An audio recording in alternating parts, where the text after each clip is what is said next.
Morning, man. All right, GM. We're not starting with that again. All right, morning. So, how's the ride this morning? It's all right. Decided to smash it down the federal highway. Although I'm not feeling 100%. Why aren't you feeling 100%, man? So I made a mistake I'm just eating a banana. Sure. Okay. Made a mistake of drinking coffee at 7 p.m. Why? And Why did you do that? so my dad and I, we went to Malacca to basically tidy up the house. So it's my granddad's house, and we've, I guess, remodeled it to list it on Airbnb. Yeah. I was there to take photos, and we stopped by a coffee shop, and I tasted the coffee. It's like, oh wow, damn, that's pretty good. So we bought a bag with the sachets. What's the name of the coffee place? It's a Chinese place, so it's Ngo Juan Yong in Alur Gajah, Malacca. Can we link it? Yeah, sure. Link it in the show notes. Those are so pro. We can talk about new setup in a minute as well. I wonder how this is going to work out. Oh my god, that's really okay. I'm going to move that further away. Okay, that's fine. So yeah, got the coffee. I was just really excited to try it again. Yeah. So had coffee at 7 p.m. And I went to bed at like 12. And I had sleep paralysis for I don't know how long. Okay. And then I woke up at like 1:30. If you've not gone through sleep paralysis, Is that the one where you feel like something's sitting on your chest and you can't actually move? yeah, you're half awake, so your body's asleep, your mind's awake. You know, you're aware of your surroundings, I think you're coming in well loud. but you cannot. Look how loud you are. It's okay, I can mix it. Oh, can you? Yeah, it's fine. I don't know all these technical things. Yeah, sleep paralysis. It's scary. Mind's awake, but your body will not respond. I was talking to a mate of mine the other day. He thinks he's been sleeping way too late and eating just before he goes to bed as well. And he's been getting sleep paralysis, and he's been having these horrible nightmares. You know, when you're trying to shout, Yeah. shout for help. And he's recently had a baby as well, so he had this horrible nightmare. I won't go into it too much because it's scary. And he said he was trying to shout for his mum who was outside, and he couldn't actually get any words out. Yeah, that's exactly I hate what it. it feels like. The last time I had that, I was living back home with mum and dad, and I was shouting for help, but I managed to actually shout for help in the end, which basically was me screaming for my dad at like 4 o'clock in the morning, and he was getting ready for work or something. He came and was like, "Oh my god, are you okay?" I was like, "Yeah, I'm fine." I was like, I was not fine. I was panicking like shit. Oh man, it's scary. So you still got a PR though.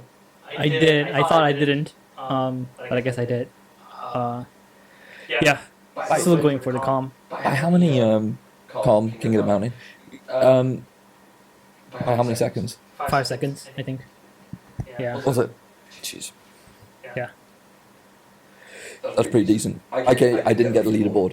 Oh, You got the leaderboard? not yet. Not yet. So first time This out. is your first try, yeah. First try, 12th.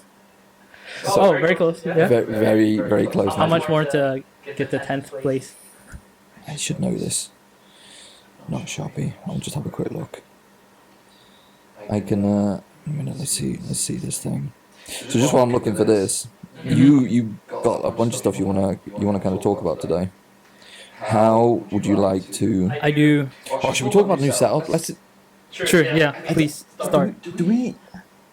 I don't know. I feel like is this okay? I feel it's better because there's no desk in between us.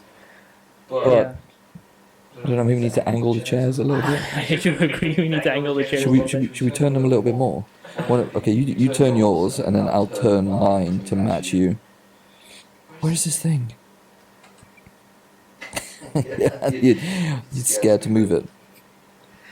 Yeah. I think the audio is going to pick up all the moving. It's fine. You can do We'll move it. move it next time. Okay, we'll just have crooked necks for now.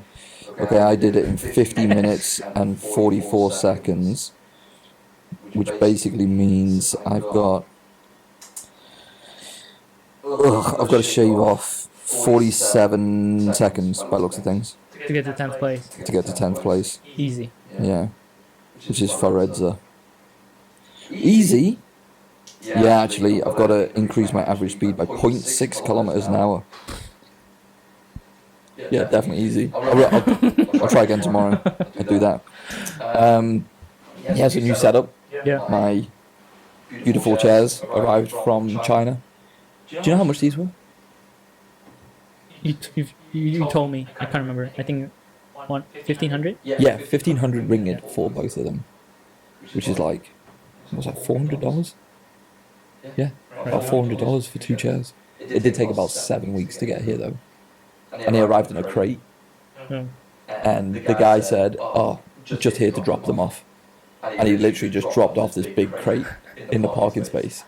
So this is when I was out running yesterday. So he called Els, the missus, and Els had to go out. And lift the crate. Lift the crate. She had to get into the crate. So people assume I'm the handy one around the house. I'm definitely not. So Els basically took to the crate with a claw hammer and destroyed this crate and basically put all the chairs together before I got back. Dang. Yeah, so I didn't have to do anything. I'm the face. I'm the talent. That's what it is. I'm not the labour. Yeah, so it was, so I just came back and they were all kind of nicely done for me, which is pretty awesome. So we'll see how it goes. We'll see what the video's like. Hey, what's up? Yeah. I think we do that a lot. I do. So there's the sniffing we need to get rid of, and the I suppose. So I will stop with both of those. Yeah, I need to get rid of the ums and ahs. Ums and ahs. It's a work in progress. Yeah. Tell me, what's on the agenda for today? Because I haven't looked. Okay. I put this down, I think, a week ago. Yeah. And I don't quite remember why I put the first one down. Is it actually in the agenda? It is. Alright, let me have a look. So, Where's the I guess let's just start Where's with... the agenda? Oh, there it is. It's Got it. What are you betting on or investing in? Can you give any more context around that? I'm trying to recall what exactly, why did I put this in? But I think something that I've been reflecting on lately is, or rather something that I want to try to improve and being more conscious of, is being decisive. I think you've read the book. Chipping Down Heath. Yeah. Yeah. And I think a lot of the times, if you look at successful people, they make decisions. And I've seen shorts of, successful people say, hey, the number one trait, maybe the number one of the traits for being successful is being decisive. Just take action, right? And I guess then maybe that triggered this thought of, okay, what are you betting on or investing in? Right. Okay. Yeah. Is that a question for me or a rhetorical one that you want to answer for yourself? I guess a rhetorical one. Go on then. What are you betting on / investing in? I don't know. I haven't really figured out. Come on, man. So it's not rhetorical. Is it a question for people that might be listening, or is it a question for me as well to egg you on a little bit? Well, you can answer the question. Okay, I've got a great answer. Yeah, please. I am betting on. Have a guess. I'm betting on and investing in. The podcast. Close. Myself. That's why I quit my job. So I left my job and then I started my own company in October. And one of the reasons why I did that was when we talk about sales strategy, one of the things. Okay, I'm gonna sound like a bit of a tool. I'm not good at lots of stuff, but some of the stuff I am good at is building networks and relationships. and also doing the top of the funnel SDR stuff, which is finding people that might want to buy the thing that you have. So there's a lot on sales development. And I love that. I think I'll always be that cold caller at heart. And when I was working with a company that was looking to launch in APAC, and a lot of the work that I was doing, it was very much that top of the funnel activity. And I started to think to myself, well, if I'm advising companies to do this, and I'm working for another company that does this, well, shouldn't I just be doing this for myself? Shouldn't I be kind of betting on myself to do this? Because if I can't find new clients for like my own consulting business, then why should I be able to go in and talk to clients about them doing the same thing? So then I don't know whether this is making sense.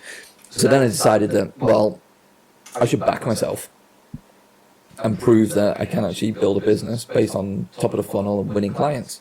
So I did. So I quit, and then I was like, okay, well, now I'm going to build my own company. And the weird thing is, it's like confidence or arrogance. I was never concerned. I was never worried about whether or not I was going to make it, because I think people underestimate what they're really good at. And if you put yourself out there and you give yourself a little bit of breathing room and a little bit of space, when you start to get the creative juices flowing, when really it's all on you to be successful, whatever success means to you, I think people can do some really awesome stuff. I had an idea of the total number of clients that I wanted to work with. And I worked out some capacity and how much effort I could put in, and without kind of overdoing it for myself. And I maxed out on the total number of clients I could work with within 72 hours. Wow. Within 3 days. And this is where I think people could do better. People, so broad. And we spoke about this briefly today about the branding and marketing side of things. And I posted about this as well. The ironic thing behind sales strategy is one of the best strategies you can have is good marketing. Because this whole push and pull factor. And that's what happened. I was in the right place. I was in the right communities. And I'd spent the last however long talking about sales and sales strategy, sales development, client success, previous CRO history and marketing. And then obviously giving back on the communities that I'm a part of, like Pavilion. And then when people found out that I'd kind of gone out on my own, they were like, hey, can you work with us? Can you help us out? I'm like, yeah, sure. And it's all off the back of building that credibility and building that brand for yourself and what you stand for. So that's why it's like, wow, it's not really about me hitting quota. The pressure is completely different. It's not like I'm to report to your boss on the numbers. It's like, if you don't sell something or people don't buy what you have, then you don't make rent. You can't live. So it's a different kind of pressure. But I didn't feel it. It's weird. It's so weird. It's like, well, I'll pick up the phone. What you can accomplish, like within a short period of time, if you know what your product or service is, if you kind of got a good idea of how you want to package it, if you know the people that could potentially buy it, like people call it your buyer persona, and you know the kind of companies you want to serve, there's so many tools out there that can help you. First one, LinkedIn. You can literally find the types of people that you think could buy your stuff. You could then Google those people, find their telephone number, and call them and say, I think I know your problem, and I think I can help you out. And then it's just the law of numbers. Do that enough times, and you can start winning clients. Big caveat here. I worked out that I had enough savings in my bank account where I could sit down and do nothing for 1 year. For 1 year, I could just sit and play video games. And that didn't happen. So maybe that was why I was never really concerned about where the next paycheck is going to come from. But then it hasn't worked out like that. It's like, well, I'm working with a bunch of clients. I can choose the types of clients I want to work with, which is really fun. And then it's I just think it's a lot more fun to build something for yourself. There we go. I don't know how we got here, but there we are. Yeah, investing in yourself. Investing and betting on myself. That's what I've been doing. Mm. Has that inspired any thoughts in yourself? I agree. I think investing in yourself is the main thing. Not looking externally, right? Everything comes from yourself. You talk about creativity, like creative. Problems are always going to be there. It's how your solution or your ability to come up with a creative solution compared to some other person to solve that particular problem. I think that will set you apart, right? And if you don't give yourself that space to be creative, I do believe creativity is quite important, especially in I guess in the past few months when you have ChatGPT coming out and Have you spoken about ChatGPT before? I don't think we have on the podcast, but no, I think this is the first time that we're talking about it. Okay. So ChatGPT, is it creative? I would argue it's not. It comes from how you use it, right? It comes from the person using it. Like Mid-Journey, Stable Diffusion, all these generative AI tools. It depends on Stable Diffusion. Yeah. What is it? It's like Mid-Journey or Okay. DALL-E. Yeah. So it comes from the person, right? How creative you are. Like without your creativity, you wouldn't be able to generate whatever image. It wouldn't be able to generate itself. It might be able to take examples of, okay, do this in the style of Picasso, for example. Yeah. But it's not Picasso. So in the end, it comes down to, okay, investing in yourself and having the space and creativity. I think whatever you can do to improve your skills, improve your perspectives, is very important. And I think another thing that I've thought about is a lot of times when we think about, oh, when I get $1 million, I'm going to buy this. Yeah. Not often people think about, oh, I'm going to level up my health. Yeah. I do believe, like, for me, I used to think that way. I'm going to buy all these things. Yeah. But really, I think first thing I'm going to be doing is improving my health. What can I do to increase my fitness, to increase my health, to feel better? Because by doing that, I can actually create more and give more. So maybe that's my answer. Investing in my own health, wellness. How are you investing in your own health and wellness right now? Right now. Stretching.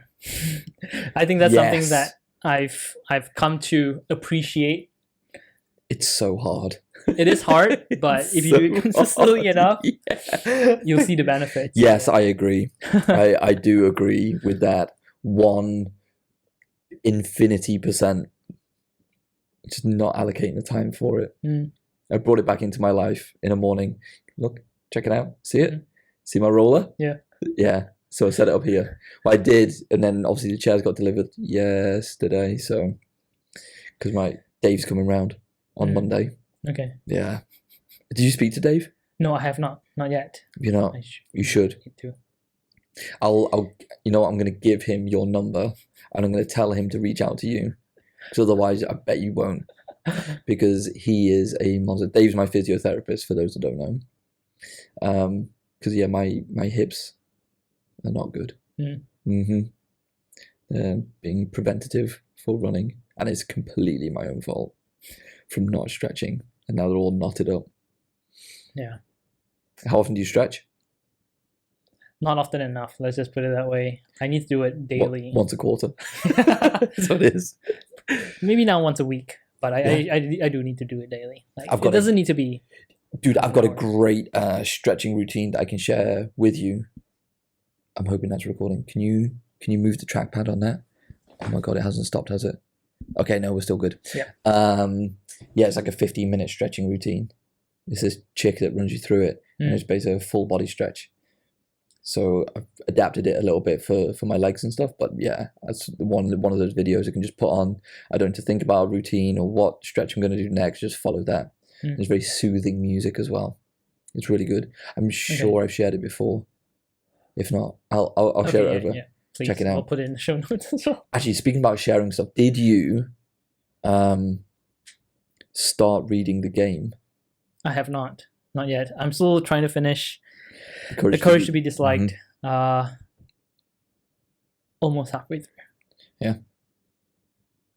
It's okay. We'll hit pause on the discussion of the Courage to be Disliked on that one. You know what you should read after that? Thick Face Black Heart, because it ties nicely together. Yeah. Okay. It's an interesting. It gives a different perspective.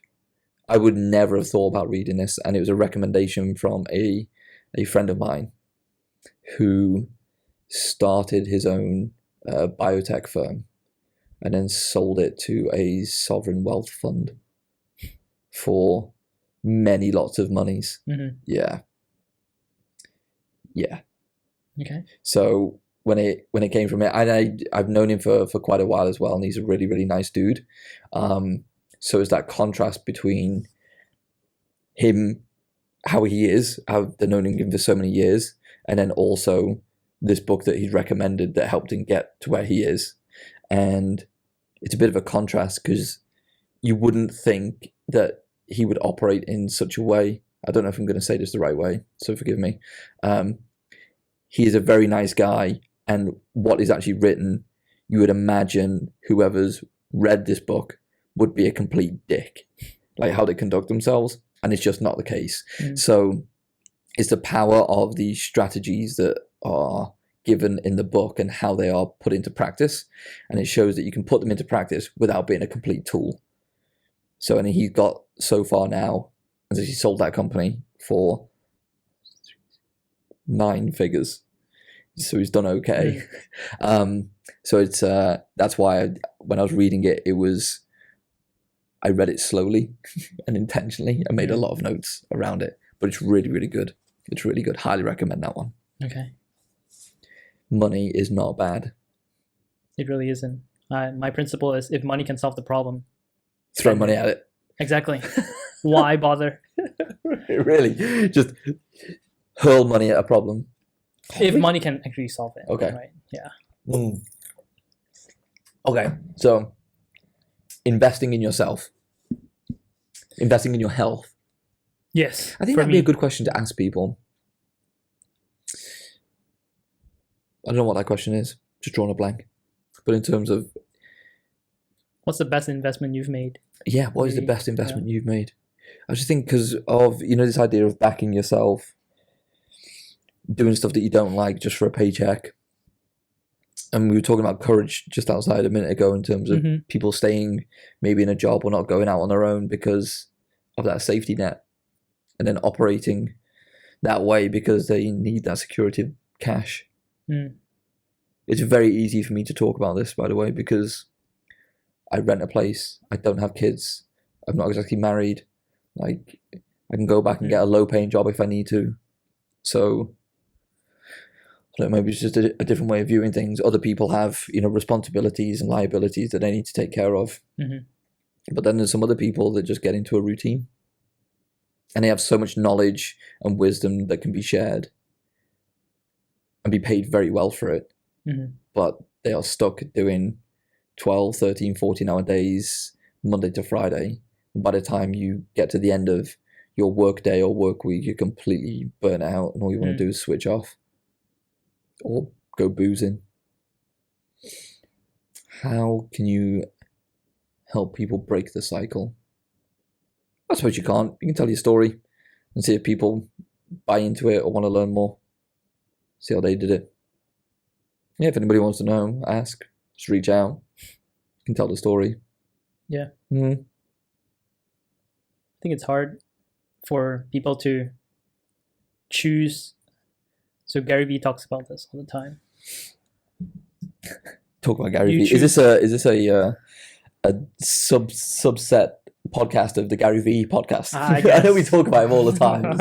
It's terrible. It's, do you want to choose your passion, make less but be happy, or do you want to make more just because society tells you, okay, your measure of success is based on X, Y, and Z, money, the things you own. It's hard to choose happiness. Let's just put it that way. Are you? Are you choosing happiness? I'm reconsidering what that really means to me, right? What exactly do I enjoy? And am I okay? Do I have that courage? Talking about courage to be disliked. Oh, that was the question I was going to ask you before I nearly got run over by the Audi. Sorry about that. I had to, when we were just turning right before coming to this place. Ah, yes. Yes. If you stopped, I don't know if did I ask you this? If you stopped working, if Friday was your last day in work and your last paycheck, what would you do? What would happen? First question, what would happen? I'd be okay. How long would you be okay for, financially? I feel like I'm privileged. Yeah. In a sense where I don't have a lot of financial commitments. So,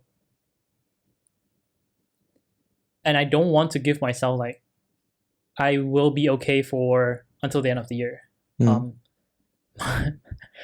My nature is like, I need to get something done. Yep. Because if I don't do anything, I go insane. Right. So within a month, I will start something. Either dedicate full time to this podcast, just churning out content every single day, rather than making it weekly. Oh, do it. Making it daily. Daily podcast. Yeah. Okay. Just do it daily. Lots of reading, and then just sharing what I've read. Maybe at some point interview these authors. I think a lot of the podcasts out there that, I guess how they gain traction is basically interviewing authors. Yeah, but you need an audience. Well, up and coming, work in progress. So up and coming authors could work too, right?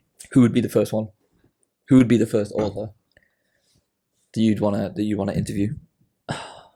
First name that came to mind, like I think the ideal, like the person that I love to have a conversation with, Nassim Nicholas Taleb. Really?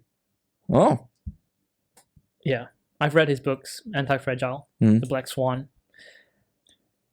I just like to have that conversation with him and gain new perspectives, because what he's published in his books, the ideas, really changed my perception of reality. Nice. I don't know why I'm surprised. Maybe it's just because I wasn't thinking about, like, I don't know. I think Simon Sinek just jumped to mind.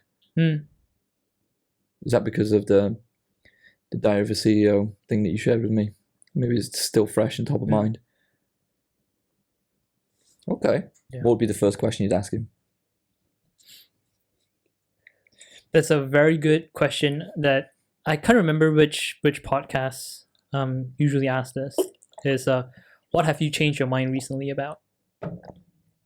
That is a good question. Yeah. So can I ask you that question right now? What have you changed your mind recently about? Is that the right order of words? I guess. Let's just do a quick pause to reset the camera. Okay, Ken. One sec, yeah. And we're back as I unwrap my bar. Sounds weird. Did you find the way I ate my banana seductive? No. I'll try better next time. So what have you changed your mind about recently? What have you changed your mind about recently? Yep. Yeah, sounds about right. Like I mentioned, investing in your health. What happened for your mind to change about that? And to provide some context around that, based on your diet and your workout regime and how you apply yourself, for example, when you're on the bike, and the tests that you set for yourself, Mhm. it already looks like you invest heavily in that. I don't think it's enough. So Oh. one thing that I like to improve on Mm. is my nutrition. I want to eat better. Okay. And I'm not talking about like fine dining and whatnot, but really nutritious, whole foods kind of like diet, right? Mm. Try to eliminate processed foods as much as I can. Would you ever move away from being a vegan? Or a vegan actually, let me rephrase that, because vegan is more than just nutrition. It's more of a lifestyle thing, right? So would you ever move back to eating animal-based products? I don't think so. There's no need for me to do that at this point. Okay. Unless I'm proven wrong otherwise. So Bear Grylls used to be, and then changed back to eating meat and other animal-based products. And I only saw, again, watching shorts or reels, headline stuff. I think it was like a short interview I saw with Louis Theroux, I think it was. And he actually, so Bear Grylls actually wrote a book on, I think, being a vegan or something. I'll have to check it out. Or eating just non-animal based products or foods. And now he's done a complete 180. And apparently his energy levels are up. He's feeling much better. He has less gas, apparently. So, again, I'm not too sure. I don't know if that's still recording. I think it's paused. Is it? It's not moving. I know it's not moving, but if we just go on no, then why? I don't know why it's still doing that. Is it? Oh my god, was it paused? I have no idea. That's pretty shit if it is. I don't know why it keeps doing that. Because Oh, it's trying to connect to Zoom audio. I wonder why it's doing that. Anywho, let's find out if that's actually paused at the time. But yeah, check out Bear Grylls to just see. I don't know what changed from his perspective or going back to eating animal-based products. So yeah. So what have you, from a upgrading your diet point of view, what have you done so far? Your nutrition.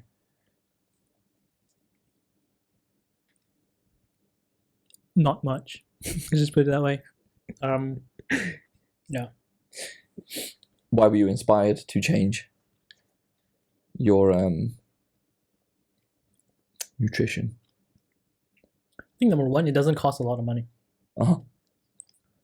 And the returns of upgrading your nutrition, it's just... Like, did you experience something, read something, hear something from somewhere that made you want to change your diet, your nutrition? No. I think just cooking for myself.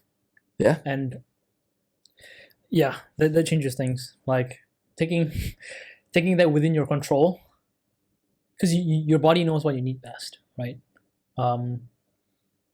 And when you cook, you know what goes into your food. For me, at least. So at the past, what's your favorite meal? Your go-to meal that you'll cook for yourself? Wow. I'm not very picky with food, so yeah, I've seen your lunches, man. Was it like matcha and oats and peanut butter? Was that it? Yeah, cinnamon, maybe. Yeah, you need to up your up your food game, man. Yeah, I mean rice. You know, you have your carbs, and then you have your protein, which is like tofu or tempeh. Vegetables. When did you go vegan, actually? November 2015.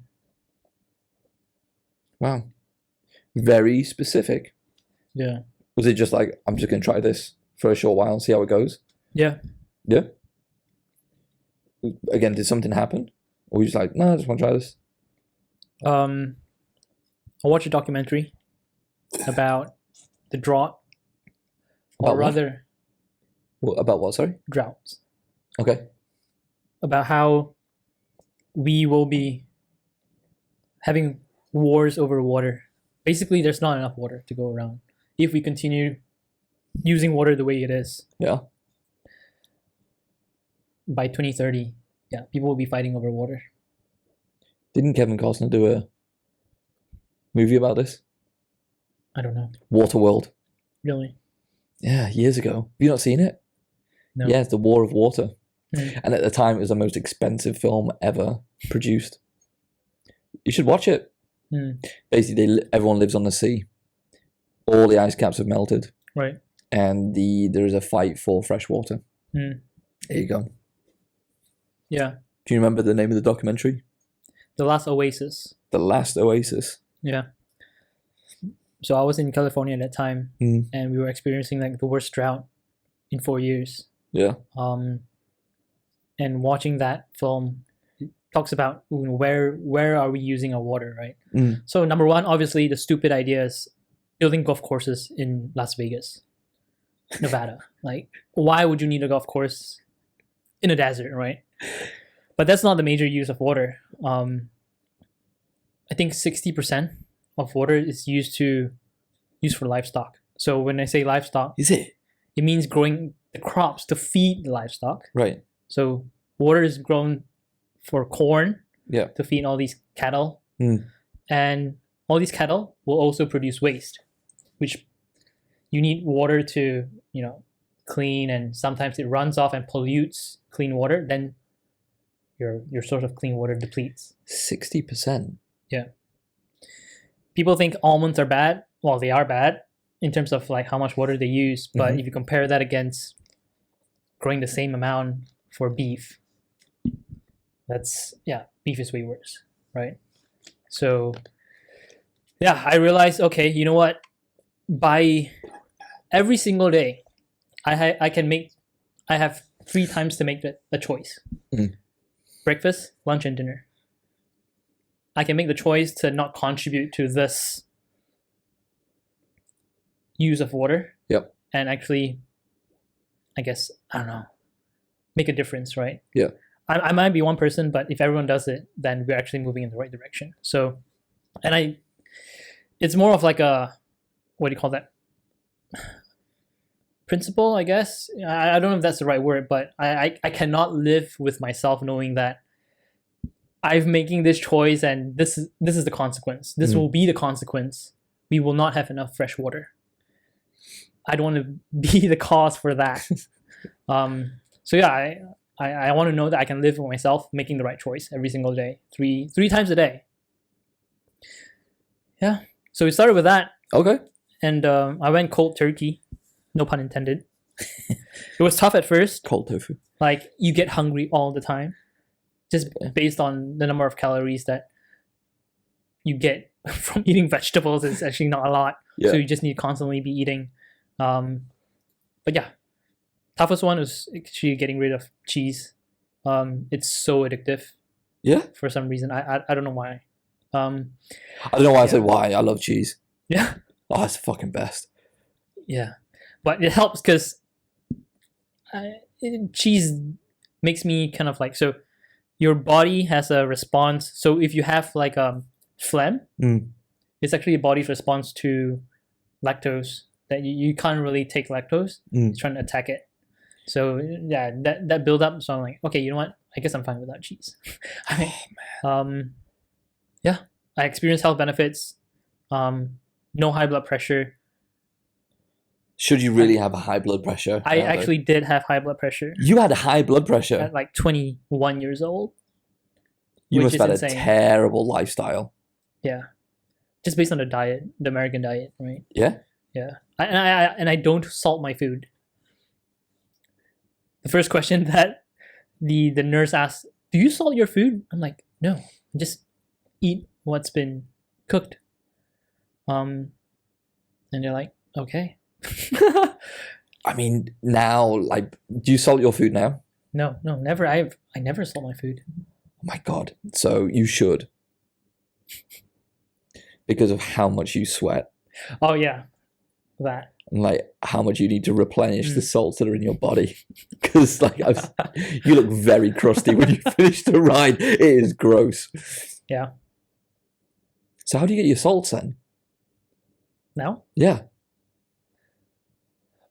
let me clarify. I don't salt my food, i.e., You I just don't add more salt you when eat after it's cooked. bags of salt. They're consuming salt. No. Yeah. I mean, the food's salted. Okay. I don't add on salt. Right. Okay. Yeah, that's what I mean. Okay. I'll take that. Yeah. So I've experienced health benefits, and then I learned more about how livestock are raised, especially in America. It's just horrible. It's just zero care for the animals, Really? and I couldn't live with that That kind of sucks. as well. So Even the organic free range. ultimately, they die. Like, there's no humane way of killing an animal. Let's just put it that way. Like, is there a humane way of killing a person? Lethal injection? Yes? No? I don't know. Oh, that's a big topic. You want to talk about that? No, Assisted suicide? Yeah. Well, So, I mean, isn't this how the human race developed a lot faster than other mammals, though, based on consumption of meat? I don't know the science behind this. I believe that's the case. I should get educated on it. But this is how we became what we are today. I thought it was language that made us more advanced. Consumption of meat and the size of the brain. I need to fact check that. Yeah. For sure. But even, is it okay if you think about the indigenous tribes and all that go out hunting for food and then use every part of an animal for clothes and shelter to live and survive? Should they not? I think back then it's different, right? Like, they forage and they hunt. Right.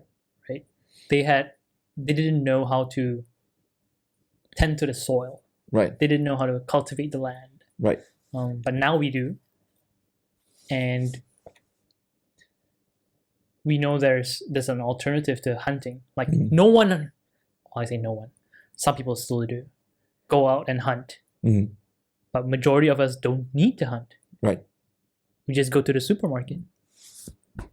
Excuse me. Does that mean we shouldn't eat meat? Just because we can get it at the supermarket? I mean, coming to your point about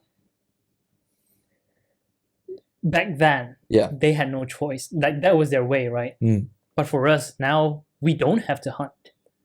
So why then, and for us to survive, do we really need to go to the supermarket to get meat when there are alternatives out there to give us the same amount of nutrition? I don't think we can compare back then and now. Like, times have changed, right? Yeah. And I think we need to change our mindset as well, based on, okay, where we're at right now and what serves us. It was like, what is it? Impossible? The Impossible Meats? And what's the other one?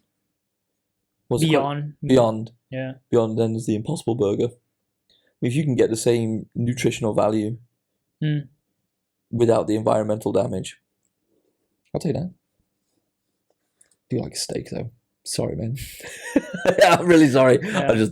I do love a steak. It's hard to shake off. I think, especially when a lot of cultures are still built around food. You know, when you travel, like you go to Japan, obviously you're gonna try sushi. Obviously you're gonna try, the ramen and whatnot. You go to, cultures are steeped with food because food brings people together. But I do think, yes, you can keep that same tradition, the same culture, but the ingredients that you use could be advanced. Let's just put it that way. Okay. Right. I think at some point when we actually do feel the pain or really the problem of not having water, people will start to rethink. It's going to be too late though. Well, it's always going to be too late.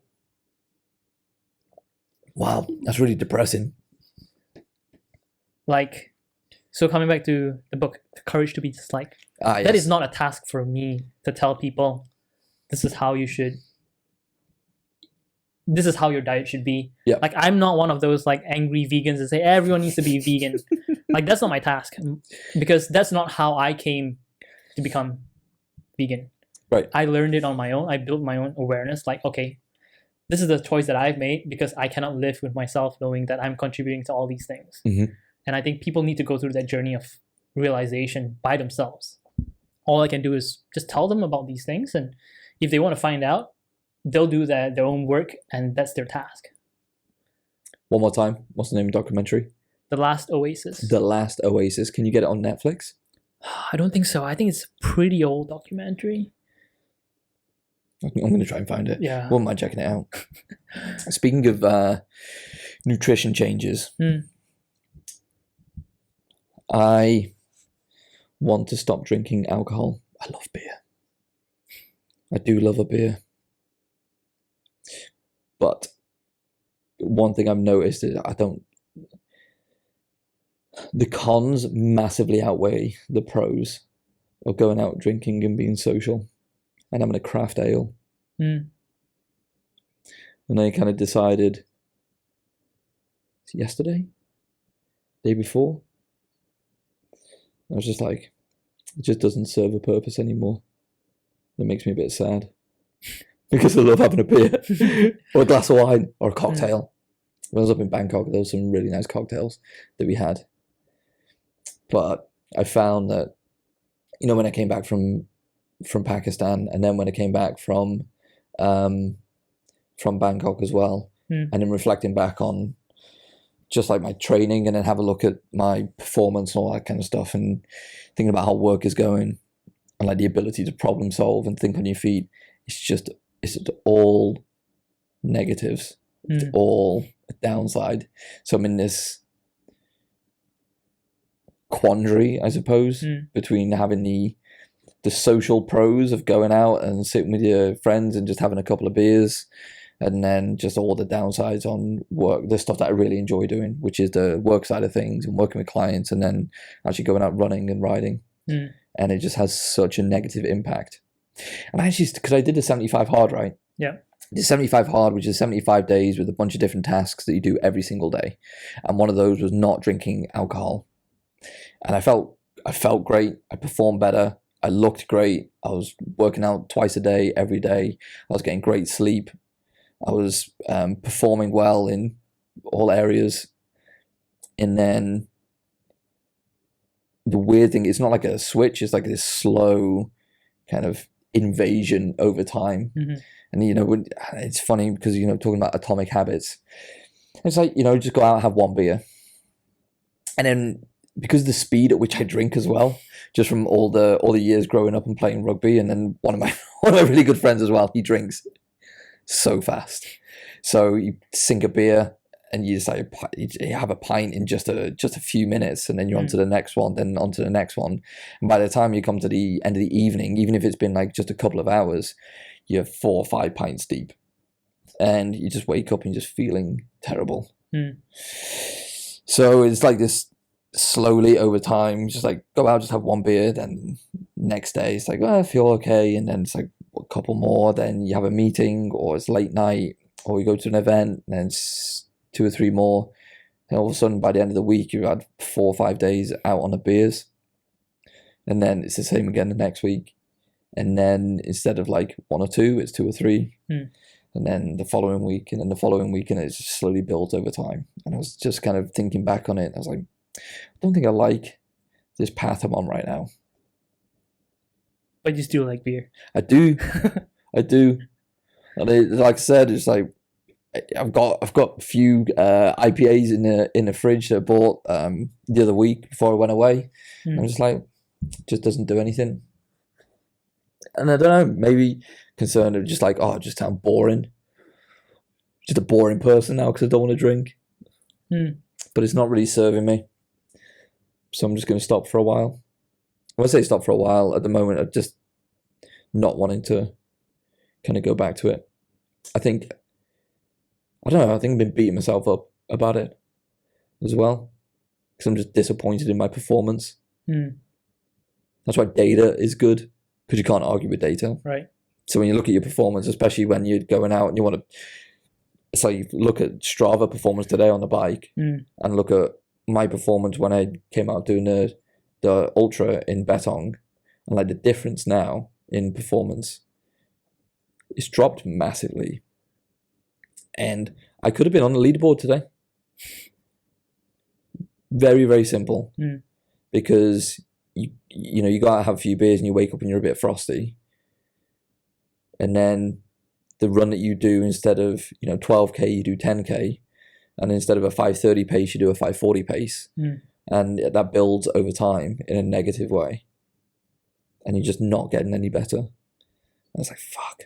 And as you know, one of my top values is progress. So looking at that, it's just not serving the values that I have.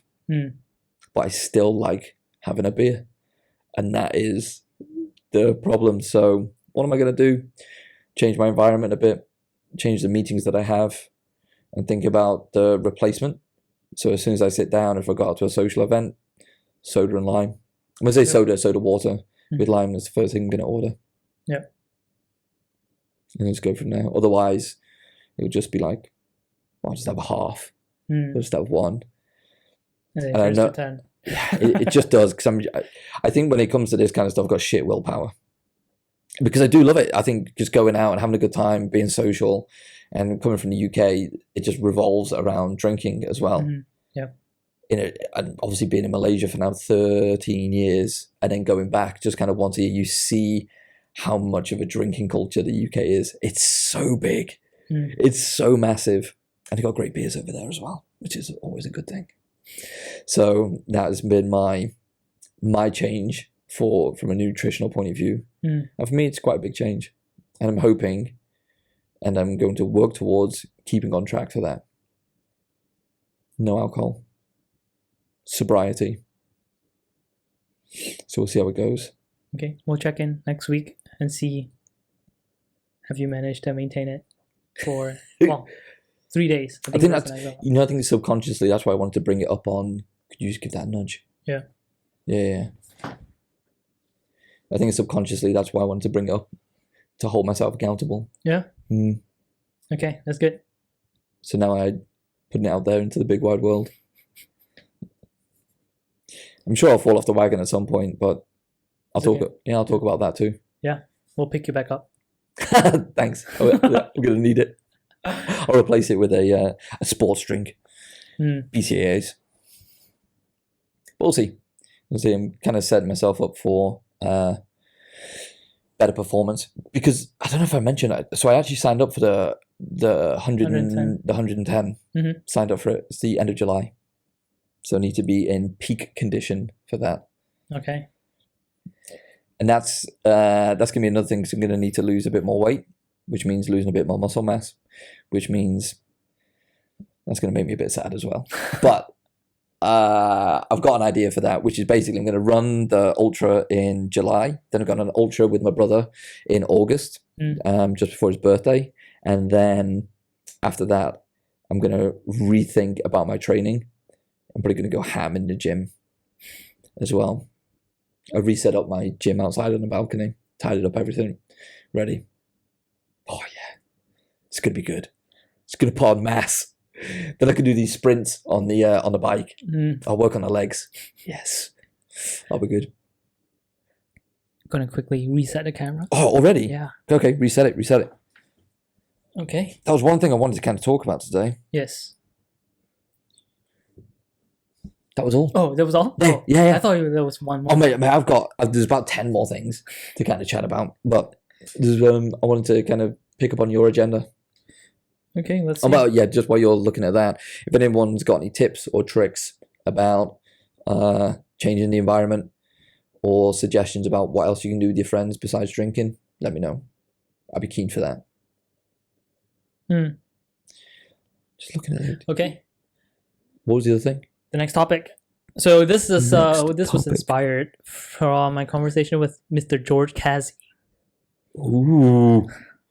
Big George. Yes. Shout out to George. George is the best. Okay. One of the best. One of the best. He's the best croissant connoisseur, Oh yeah. I would say. Number one. Com. Thanks, George. So the topic that I want to talk about is no job is safe in this market. And I'd like us to share some interview tips for people who may be experiencing a layoff right now or who are looking to interview.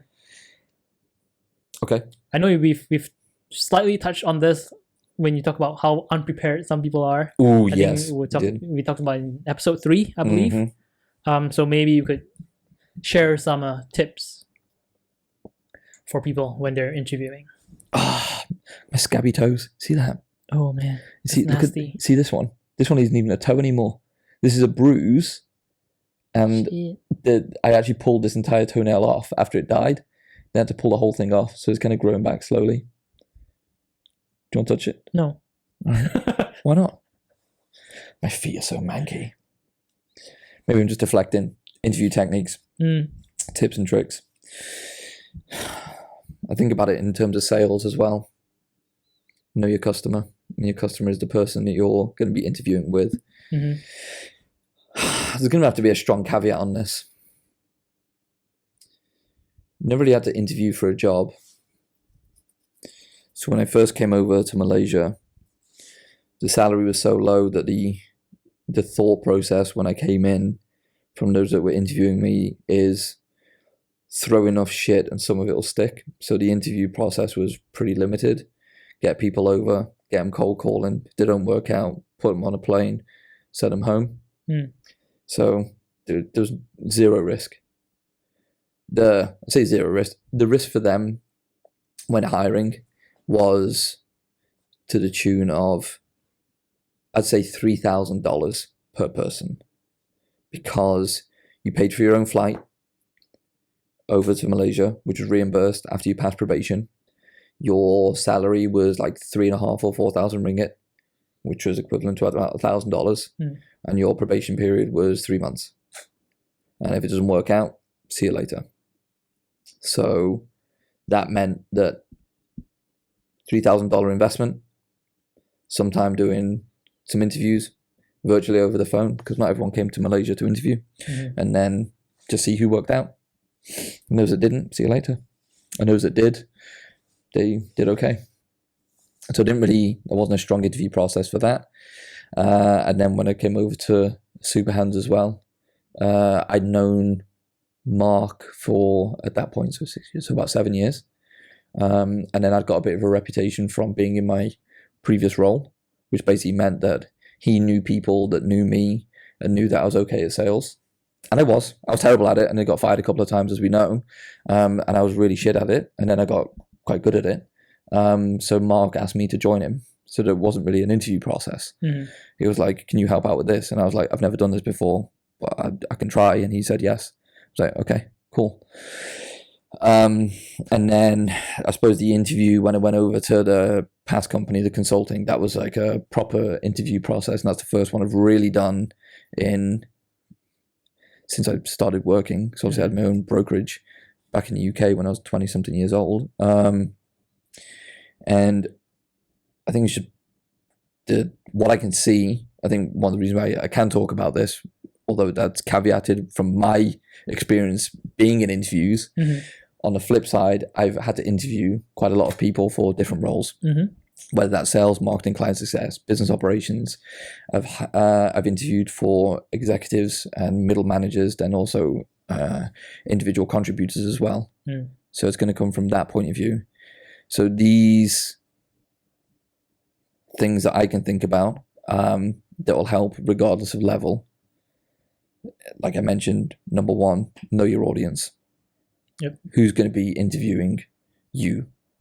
Find out as much as you can about them and about their role. Like, what are they in charge of? So if you're being interviewed by a CTO, for example, what are the top 10 things affecting CTOs right now in this market? And learn about them and then talk to them about it. So you want to learn about the person that's going to be interviewing you. and also you can have a look on their socials as well. What's most important to them as individuals? So you start with individual, and then you go to the company level as well. Basic stuff. I was asked on one interview. I was having a client interview for a head of HR position. I don't know if I said this. I don't know if you know this. No. It's fucking crazy. So we got on this interview, and this interview is actually set up by a recruiter as well, an external recruiter, a very well-established external recruiter. Mm. And we got on this interview, and there was me, and there's a CFO, the candidate, and the actual the person from the recruitment firm, who would then kind of introduce the person, and then basically sit off in the background with a video off, just so they can monitor how it's going. So one of the questions I always like to ask is, what can you tell us about, what do you know about the company? Mm-hmm. So that could be super, because then that will help provide a bit of context behind the research they've done, what they've learned about the company, and what questions they might have, mm-hmm. which is, what questions do you have for us, which is on obviously the follow-on question. And this person, when we asked this question, the response was, well, I'm not too sure. Well, tell us what you've kind of read online or what you've researched. Nothing. I was like, okay, so some people are unprepared, which is fine. Then you can probably go on. It was the follow-up from that was mind-blowing, which led to the CFO dropping me a message on the side on WhatsApp web. So this was all virtual, mm-hmm. saying, how do we end this as fast as possible? Mm-hmm. The follow-up to what he said was, have you guys got a website? And I can, and I'll take a look. And I was like, this is somebody interviewing for basically a head of department position, asking if you have a website.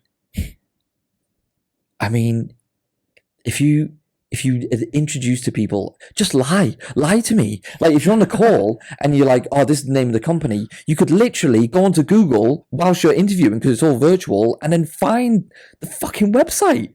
Yeah. And after I got this ping from the CFO on the side, I just said, hey, just a quick one. I think what would be really good to do is, obviously, to make it a more productive conversation, how about you check out the website, have a read through, then you can message the recruiter, and then if you want to kind of pick this conversation back up, we can talk maybe later on in the week, just to have a bit of a read into the company and see what you think, because it's not for everybody. And then we just exited the conversation. Mm. It's crazy. So know who you're going to be talking to.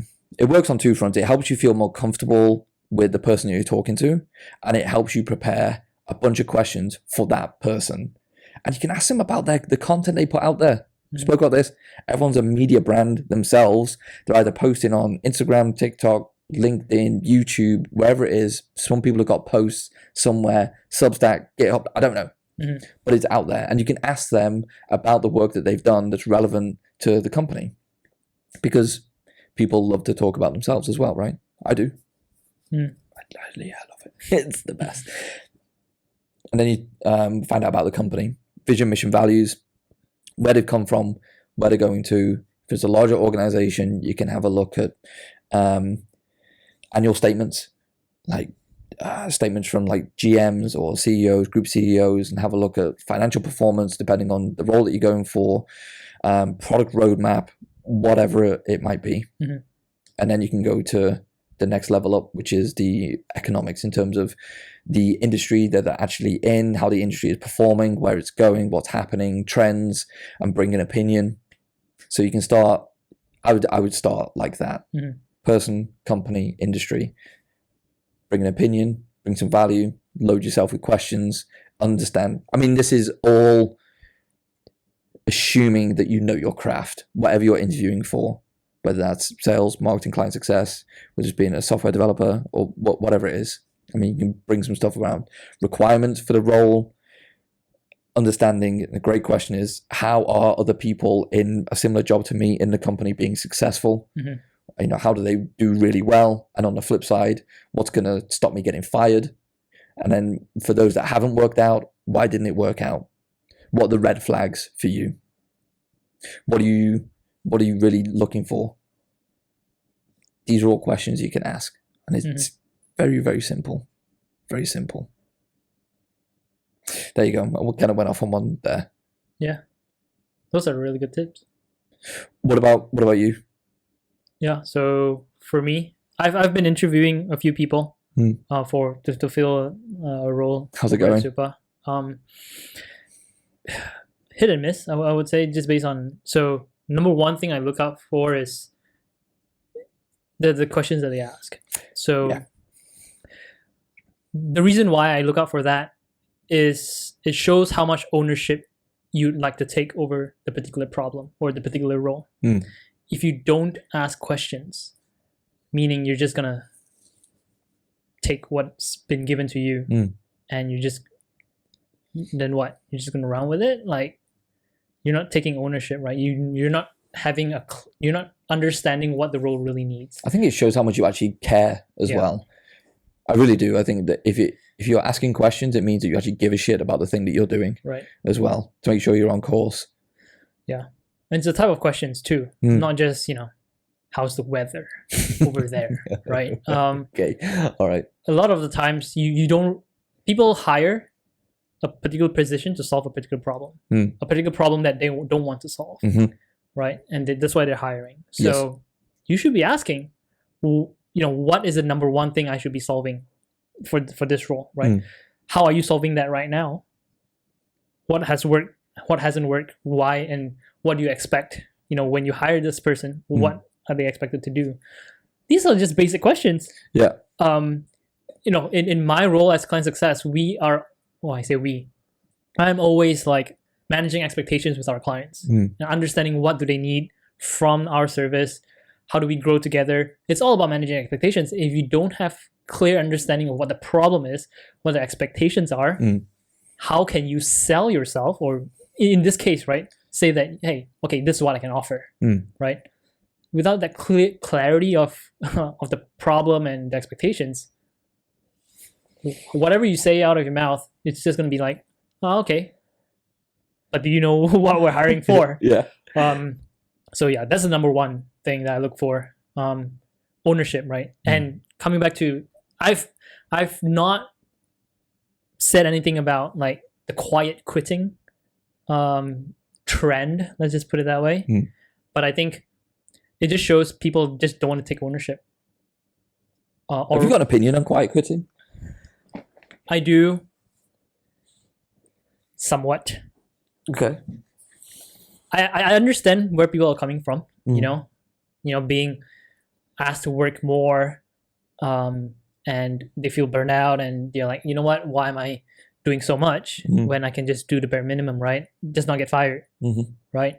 But really, that doesn't show that you're taking ownership. For people who do that, I feel you care about yourself. That's great. I understand where you want to set boundaries.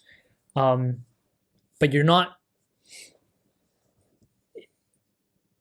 I don't think you are making improvements to yourself, or you're not developing yourself by quiet quitting. Let's just put it that way. Because you're just saying, these are the things, I'm just going to do these. I'm not looking to improve. I'm not looking to do more, to expand, go beyond my own capacity. They're not choosing to do that. They're choosing to, let me just be comfortable, do what I need to do, and that's it. Is that quiet quitting though? Or is that just doing your job? That's basically, well, my understanding for quiet quitting is, I'm just going to do my job, and that's about it. Is that the Zoom thing again? No. Right now it's Microsoft Teams audio. That is really terrible. Anyway. My question on that one is that really quiet quitting, just kind of doing your job? And if you outline these expectations up front during the interview phase, like what's really important to me is knocking off at 5 o'clock or 6 o'clock and going back to my family because my family's the most important thing, and that's what I would like to do. So okay, managing expectations. Yeah. Is that a bad thing? No, like I said, I understand where you're coming from, right? Like, okay, you want to set boundaries. That's completely fine. I guess coming back to the courage to be disliked. Yeah. What is our task versus the task of our team or our employees, right? Is it my task to tell them, hey, you need to go beyond your comfort zone? Not really. Like I said, it's their choice. Yeah. Ultimately, but for a company to grow, you need people to. It comes down to the people. Yeah. Are they developing better skills? Are they developing themselves over time? Yeah. If they're not, then how am I expected? How is the company expected to grow when your people are not developing themselves? Imagine if everyone just decided, you know what, we're just gonna do what we need to do, not think about. Please hold. Yeah. I know.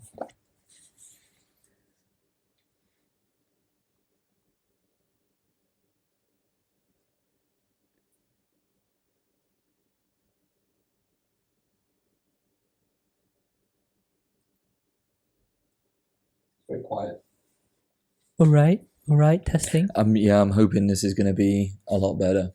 So what is happening, I don't know if it's been breaking off or anything like that. Microsoft Teams and Zoom has decided that it wants to interrupt our beautiful podcast today and keep trying to install some drivers or something. I don't know. Technology difficulties. Yes, cultural thing. But then, setting up the KPIs and growth targets and all that kind of stuff. I think if they're set correctly and within and are reasonable, then the company can grow. Right? Yeah. By the way, this is more of a discussion. Because if people want to knock off at 5 or 6 o'clock, then that's cool. But those that will go on and want to work a lot harder and hustle on weekends, if you want to call it that, or doing all that, those are the people that are probably going to move ahead faster. Yeah. And I don't think they can be penalized for getting promoted if they're going above and beyond. Yeah, I agree. Exactly. That's why I say it's their own choice, right? I suppose if you are in a role and you feel it's necessary to now start this quiet quitting, why don't you just leave? Exactly. Yeah. That's my thought. If you're really unhappy that you don't want to give that much back, why don't you leave and do what you really want to do? Comes down to that courage, the ego, security, having to interview again. Yeah. Go through the whole process. It's not easy, right? Why not just do my bare minimum, still get my paycheck every month? And they can't say I'm not performing if I'm doing all my roles and responsibilities. Interesting. Yeah. I think maybe it'll come down to management and leadership as well, to assess the culture they're actually building, what's actually happening top down. I wonder. Are you quiet quitting? No, I don't believe in quiet quitting. I'm quiet quitting this podcast. Doing the bare minimum. Just turn it up. Hope for the best. Have you managed to find anybody? For the role? Yep. I don't think we have just yet. We are still interviewing. We've got some solid candidates, which we will still need to go through a few more rounds of interviews. Yeah. But we haven't really got anyone past the line just yet. What are the other tips for those that are interviewing right now? From somebody that's interviewing people, what else you got? So you mentioned that the types and quality of the questions that they ask and come prepared for. Anything else? I think you've covered it, right? Doing your research, coming prepared, know the person that you're speaking to, know about the company. I think those are just the basics, really. Right. You don't come and say, oh, the level of research, the based on the answers that you give us, we know the level of depth or research that you've gone into. Yeah. If you just looked at the main page of the website, we'll know that. Yeah. It's if you can only answer it based on, tell us what we do. just based on the surface level, okay, yeah, you don't really know what we do. We come across a few candidates like that. So for all this talk about what I mentioned, I think it came down from one of the, was it one or the best hire that I made? Which was a referral from you. Oh. That guy. And I remember when he came into the office and he sat on the couch, the one that we used to have it in the pantry, and it was in the old office. And I said to him, cool, thanks so much for coming in. And I wanted to start these, get a sense of kind of what brings you here today, what you're really looking for, and the types of questions that I can answer for you before we kind of get into it. I was like, so what would you like to know? What questions have you got for me? I was like, I haven't really got any. Don't really know too much about. Don't know too much about the company and what we do over here. And I was like, get out. That's. I think the first thing that left my mouth. I don't know whether I was on a bad day or what it was, but I was like, so what the fuck am I doing here? I was like, I've spent the last 30 minutes finding out more about you and doing research into you and find out who I'm actually talking to. And you come in completely unprepared. I was like, do you even want to be here?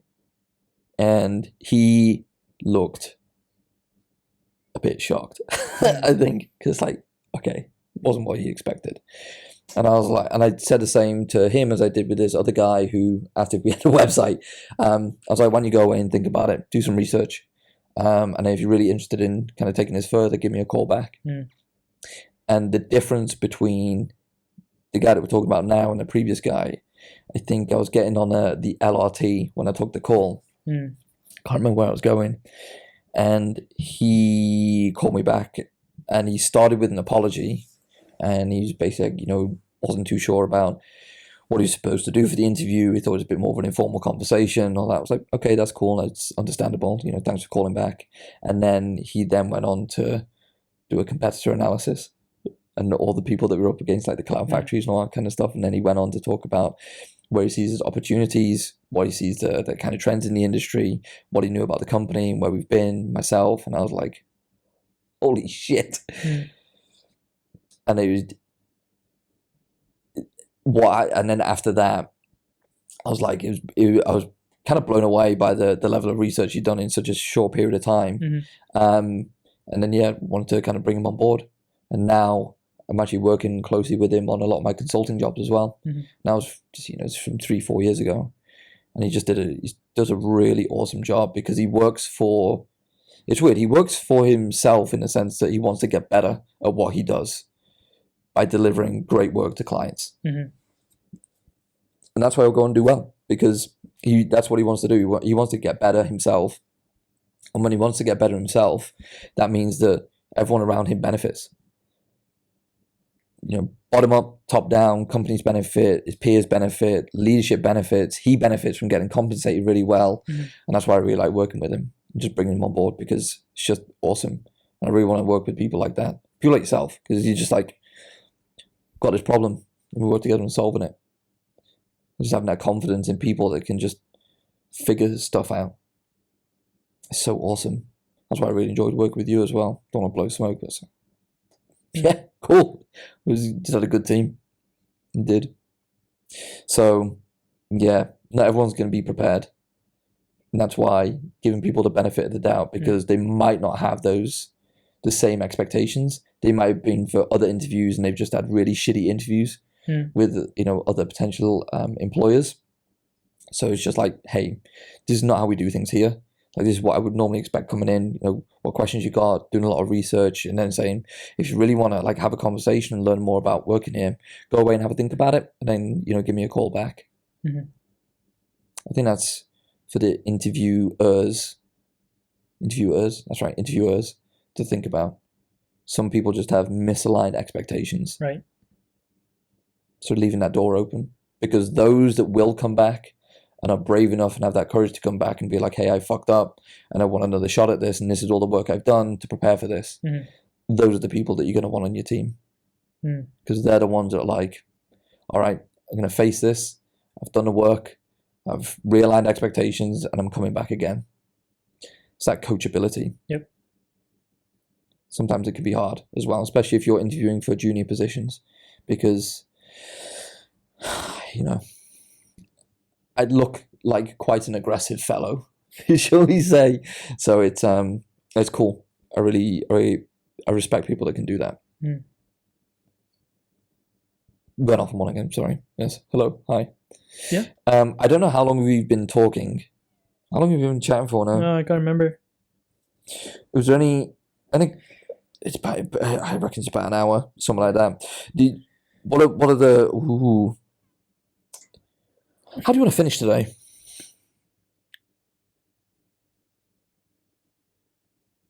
I know how I want to finish. Oh, tell me. You won't like it. What about? How's your dating life? the visible wins. The visible wins.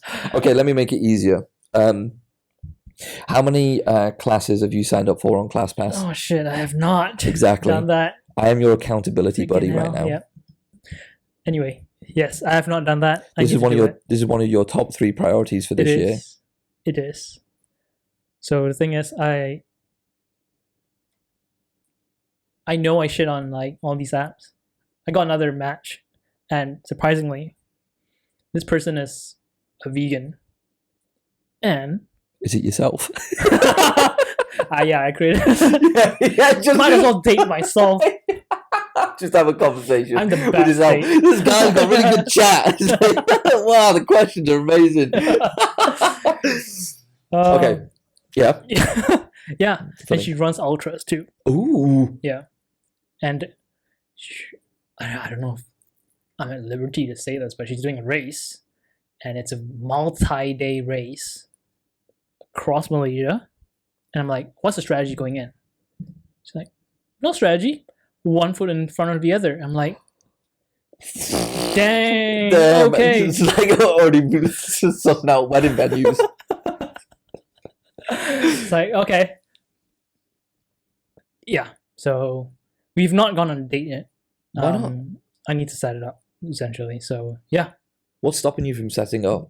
So when did you match? Nothing. When did you match? Can't remember. 2 days ago? Oh man, I'll be Yeah. straight in on that. Just be like, let's meet for a run. Yeah, I was gonna suggest that. Yeah. Because I can come too. Yeah. Please hold.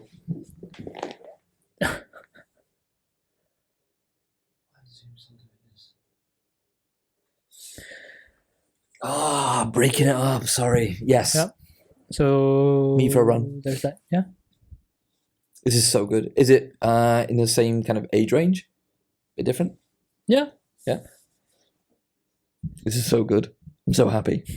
And you know the cliche thing, you got to kiss a few frogs, as they say. It's true. So it's my 4-year anniversary today. Ooh. When I say anniversary, it's the anniversary of our first date. And it was a match on Tinder as well, as you know. Not sponsored. Not sponsored. Is yours a match on Tinder? Yeah. See, it's not all bad. I mean... Yeah, I guess you just have to have patience. I think what I figured, it's sometimes people are just not ready. Yeah. Mm-hmm. Yeah. Different expectations as well from that app, right? Yep. People are on there for different reasons. So we'll see. This is ending on a good note. This is exciting. This is... Okay, I think we should end it. Okay. Okay. Yes. Yeah. I think after that final interruption from the glory of Zoom, I think this mic has been way too loud today. Anyway, congratulations on your match. It's a milestone. So we have to congratulate and celebrate the milestones. All right, great. You too. 4 years. 4 years. You know what the success is? To be continued. I will see you. Right, nice. I will see you on the next podcast. Thanks, Min. All right. Thanks, Greg. Bye. Yeah. Bye.